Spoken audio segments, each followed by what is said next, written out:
Newcastle Iberi igitego cyaje kuboneka nayo ku munota wa nyuma cyo cy'insinzi ariko atatu barayacyuye.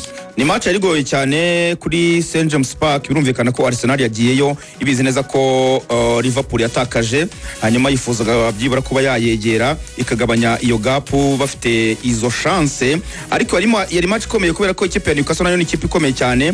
Umutoza rwose yari yahinduye line up ye, navuga umutoza ikipe ya Newcastle yitwa uyu mutoza akaba ari umutoza ukomeye cyane umaze no kumenyerwa muri Premier League. Eddie Howe yahinduye afata Anthony Gordon amuvana kuri point mu gihe yahise azanamo uyu mudage witwa Vortmed, n'umusore yavanye muri BFB Stuttgart yo mu gihugu cy'Ubudage, waje no gukora itandukaniro hakiri kare cyane, aza gutsinda igitego cyashyize mu mimbare mibi ikipe ya Arsenal yifuza kuba yatangira itsinda. Nyuma yo kwimwa penalty, umusifuzi yemeza ko umuzamu rwose Nicky Pop yabanje gukora ku mupira mbere yuko akora ku ivi rya Victor Gyökeres. Nyuma y'ibyo byose rero uyu Vortmed ahita bashyiramo igitego kimwe, Arsenal ijya inyuma. Umutoza aragerageza gusimbuza avana ba Bukayo azamo ba Martinelli rwose kugira ngo arebe ko yakishyura igitego. Umukino ujya kurangira yinjizamo Mikel Merino waje gutsinda igitego cyiza cyane cyo mutwe rwose arobye kuri deuxième poto kuri pass yarahawe na Declan Rice. Arsenal sana yo igaruye ubuzima. Ahanga abafana ba Arsenal bavuga bati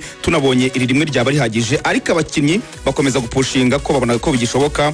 Hanyuma kapiteni Martin Odegaard urinje mu kibuga simbuye aza kurekura kona, arayataka neza cyane. Gabriel Magalhaes aterekamo igitego cy'insinzi habura umunota umwe gusa ngo umukino urangire. Arsenal iva St James Park yemye n'amanota 3 imbumbe ifata umwanya wa kabiri n'amanota 13 irushwa 2 n'ikipe ya Liverpool. Arteta yagaragaje ko yahindura umukino. Ikintu nabaza rigane ni kimwe mu myaka nakoranye nawe yakunda kuvuga ijambo ngo when it matters most, ngo nicyo Arsenal akenshi yaburaga, none ubu ngubu biragifite.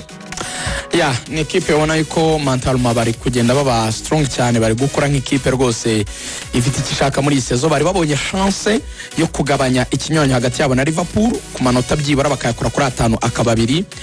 Byatangiye nabi nyine batsindwa igitego nk'uko Iberi yarabivuze, ariko kimwe mu kikwereka ko ikipe yawe ikuze ifite abakinnyi bazi icyo bashaka ni ikintu cyitwa reaction n'ubuzima ariko bunasanzwe.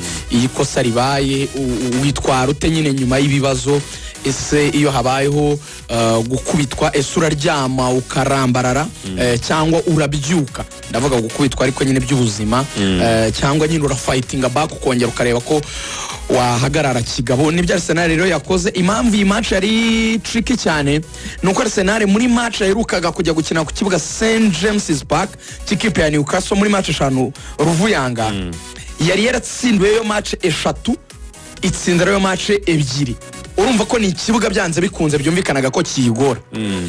Abantu bavuga bati still ishobora kuza gukora icyo bita analo win, yes match ikabagora wenda bagatsinda bigoranye, ariko abantu bakavuga bati se ko Newcastle nayo muri iyi sezo twayibonye nk'ikipe izagorana nyuma yuko yagize itya Liverpool ikayitsinda mu minota ya nyuma byagoranye, Barca ikayitsinda mu minota ya nyuma byagoranye. Ese ntikeneye na kugira ikigugu isasira nka Arsenal cyane ko bizi ko none Arsenal igomba kuza gushaka amanota yo kugira ngo yegere Liverpool biya kabiri. Icyo nakunze rero ni effective ya Arsenal, uburyo Arteta yasimbuje nabiryohewe cyane. Equipe ye uburyo yaje kwishyira mu kibuga asimbuza aricyo urana cya kintu nyine avugaga cya when it matters most. Abakinnyi bavuye kuri bench ba Arsenal nabangaba. Mikel Merino yinjemo mu kibuga ku munota wa 70 asimbuye Calafiori, atsinda igitego ku munota wa 84.